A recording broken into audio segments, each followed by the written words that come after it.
चला मित्रांनो, आम्ही इथे आलेलो आहो 51 फूट शंकरजीजवळ, नागपूर नंदनवन एरिया. लोकांची गर्दी तुम्ही पाहू शकता. आमच्या शशीला झोप येत आहे. भाविक भक्तांची इथे गर्दी तुम्हाला पाहायला मिळेल. या गर्दीमधून जाणंही खूप थोडंसं मोठा टास्क वाटत आहे. असं वाटते कुठंतरी आम्ही इथे बाहेरूनच दर्शन घेतो की काय, आणि याची वेळ येईल असं वाटते आम्हाला. आणि या मंदिराचं तुम्हाला एक विशेष सांगतो तुम्हाला.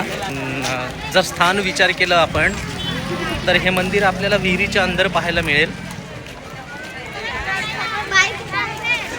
आणि 2 दिवस आधीच त्या विहिरीमधलं पाणी काढण्यात आलेलं आहे आणि भाविकांच्या दर्शनासाठी शिवजीचं मंदिर खुलं करण्यात आलेलं आहे. हे बघा, तुम्ही गर्दी पाहू शकता. बापरे, एवढी मोठी गर्दी पाहताना खूप भारीच आहे बाबा. हा गेट बंद झालेला आहे.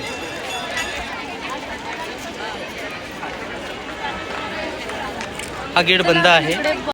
जिथून रोजचं आमचं येणं जाणं होतं, इथलं मंदिर आम्हाला सहज पाहायला मिळत होतं. ते अचानक एवढी गर्दी अपेक्षाच केली नव्हती.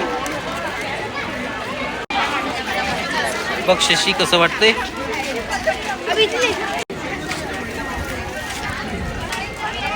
हे सगळं हळदी कुंकुम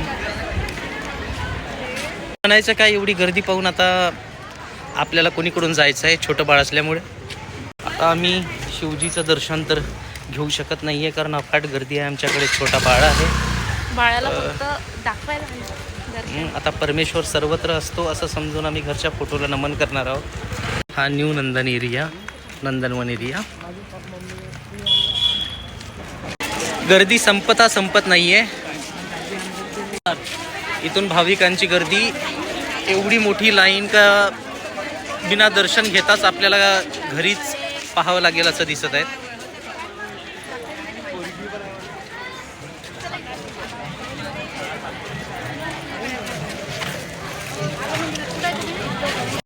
बापरे,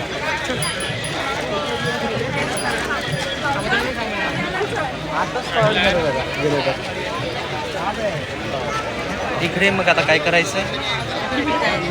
घरी जायचंय म्हणते. आम्ही थकलोय. आता प्रसाद घेऊनच आम्ही परत जाणार आहोत.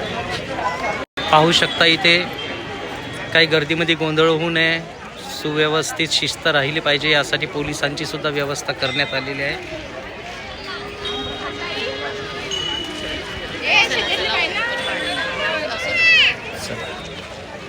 आम्ही ठरवलंय आजची गर्दी पाहून उद्याच आम्ही शिवजीच्या भेटीसाठी येऊ. रोजचाच आपला रस्ता आहे. तर अशा सगळ्या वेगवेगळ्या भेटी आम्ही तुम्हाला दाखवत राहू शशीसोबत. तुम्ही सबस्क्राईब करा चॅनलला. आता शिवजीच्या उद्या दर्शनाला मोकळ्या याच्यात येऊ आपण. आमच्या घराजवळ जे देऊळ आहे तिथे संध्याकाळला आम्ही भजनाचा प्रोग्राम आहे आणि तिथे मी पूर्ण शिवजीचं सगळं जीवामृत घेऊन भजन म्हणणार आहे.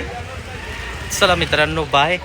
लाईक करा, सबस्क्राईब करा आणि चॅनलला थोडंसं वर न्या. तुम्ही मला ओळखताच, माझं नाव किशोर. मला लाडाने पीके म्हणतात लोक.